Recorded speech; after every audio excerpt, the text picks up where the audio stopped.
আপনারা কি জানেন বাংলাদেশের প্রথম মিয়াওয়াকি ফরেস্ট বন্দরনগরী চট্টগ্রামে? ও ওয়েট, অনেকে হয়তো মিয়াওয়াকি ফরেস্ট কি এটা সম্পর্কে জানে না। আপনাদেরকে একটু ধারণা দেই।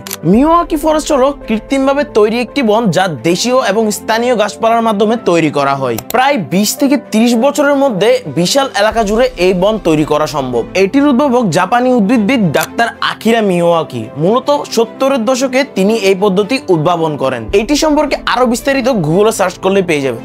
চলেন এবার যেতে যেতে বাংলাদেশের প্রথম এই মিয়াওয়াকি ফরেস্ট সম্বন্ধে বলি। এই লোকেশনটির খবর পাই মূলত আমার টিম ফ্রেম ফ্রিজারের মাধ্যমে। অনেকে হয়তো জানেন আমি একজন প্রফেশনাল ফটোগ্রাফার এবং সিনেমাটোগ্রাফার। তো সেই সুবাদে আমরা এখানে যাই একটা ইভেন্ট কভার করতে। সকালবেলা সিএনজি নিয়ে চলে আসি একেখানা এবং সেখান থেকে বাস নিয়ে চলে আসি মিরসরাই জোরারগঞ্জে। জোরারগঞ্জের এই জায়গাটার নাম সোনাপাহাড় হিসেবে পরিচিত, তাই এই বাংলো বাড়িটির নাম দেওয়া হয়েছে সোনাপাহাড় প্রজেক্ট। ভেতরে ঢুকে ক্যামেরা সেট করে আমরা পুরো বাংলো এরিয়াটার সবগুলো ফুটেজ কালেক্ট করে নিই। আজকে মূলত এখানে হচ্ছে কাঁঠাল উৎসব। আর সবচেয়ে ইন্টারেস্টিং জিনিস হচ্ছে এখানের কাঁঠালগুলো সবগুলো তাদের এখানে রোপণ করা গাছ থেকে নেওয়া। এই সম্পূর্ণ প্রকল্পটি 6 একর জায়গা নিয়ে করা হয়েছে। ফুটেজ কভার করা শেষ হলে আমরা বেরোই পুরো এরিয়াটা একবার ঘুরে আসার জন্য। এই মিয়াওয়াকি ফরেস্টের বিশেষ গুণ হচ্ছে এই বনের গাছগুলো সাধারণ বনের চাইতে 10 গুণ বেশি দ্রুত বৃদ্ধি পায়। সবচেয়ে অবাক করা বিষয় হলো এই বনটি শুধুমাত্র 13 মাসের মধ্যে বেড়ে উঠেছে। মূলত এই এলাকায় ইটভাটা বেশি হওয়ার কারণে পুরো বনাঞ্চল ধ্বংস হয়ে গিয়েছিল। তাই আমজাদ হোসেন সহ আরো কয়েকজন মিলে এই সোনাপাহাড় ফার্ম হাউসের মধ্যে মিয়াওয়াকি ফরেস্ট করার পরিকল্পনা গ্রহণ করেন। পুরো এরিয়া ঘুরে এসে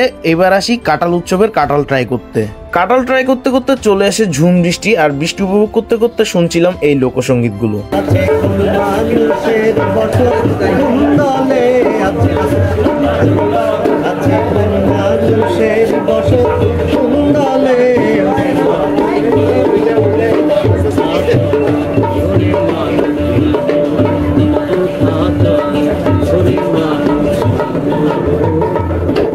এরপর দুপুরে লাঞ্চে করা হয় খিচুড়ি, আর খিচুড়ির সাথে রয়েছে বিভিন্ন ধরনের সবজির ভর্তা। আর এখানে সবগুলো সবজি এই ফার্ম হাউসে করা বাগান থেকে নেওয়া। এখানে আরো একটা ইন্টারেস্টিং জিনিস আমার চোখে পড়লো যে তারা এখানে যে প্লেটগুলোতে সার্ভ করছে সেগুলো প্রাকৃতিক ভাবে তৈরি, মানে তালপাতার তৈরি প্লেট দিয়ে তারা খাবারগুলো সার্ভ করছিল।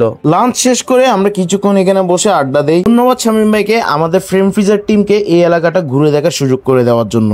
যেহেতু বাংলাদেশে এই প্রথমবার এইরকম একটি বন পরীক্ষামূলকভাবে তৈরি করা হয়েছে, তাই এই প্রজেক্টটি সর্বসাধারণের জন্য এই ভিডিও করা পর্যন্ত উন্মুক্ত ছিল না। সো দেখতে দেখতে বেলা শেষ হয়ে আসে, তাই এবার আমাদের যাওয়ার পালা। আশা করি এই জায়গাটি আপনাদের অনেক সুন্দর লেগেছে, কিন্তু যাওয়ার আগে একটা কথা বলে দিতে চাই, এই ভিডিও করা পর্যন্ত এই জায়গাটি সবার জন্য উন্মুক্ত ছিল না। এখন কিরকম আছে তা আমার জানা নেই, কেউ যদি জেনে থাকেন অবশ্যই কমেন্ট বক্সে জানাবেন। দেখা হচ্ছে অন্য কোনো ভিডিওতে, ততক্ষণ পর্যন্ত ভালো থাকুন, সুস্থ থাকুন, আল্লাহ হাফেজ।